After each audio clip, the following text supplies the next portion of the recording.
بل خبر عزیزانو یوه بله خبره سته د حضرت جابر رضی الله عنه څخه روایت دی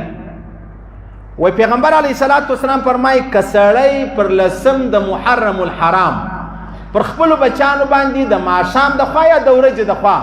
لږ خشه سالن ترکاري فروټ بل لږ خشه شی ورباندې زیات کړي وسعت راولي پرون مطلب څه کوم دسترخوان تیارو نن تر هغه څه بالا دي په هر حواله چې خدای دې وکړي چې یو سړی وایي یاره زه خو یو شی نه لرم یو بوتل خې په وسه پره ده صحیح سلو یو بوتل یې هم په دا ورځ کور ته راوړئ نو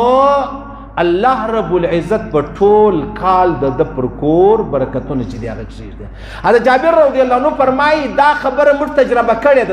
کړې اوس نو دا خبره عزیزانو نه ضروري ده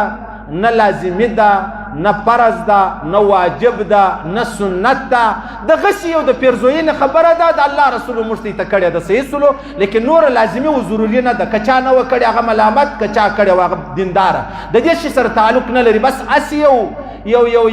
نکته یې بولې فایده یې بولې د الله رسول یا صحابه کرامو یا بزرګانو ما او تا ته راوښوله که په دا ورځ باندې چا مطلب څه وسعت وکړي ښه خبره ده که نه هېڅ نه ګناه ده نه مطلب دا ده چې د ده پر کور بیا الله برکتونه چې د هغه ودري نه دا خبره چې د هغه نه دا خبره پر د هغه ځای خلاص وایي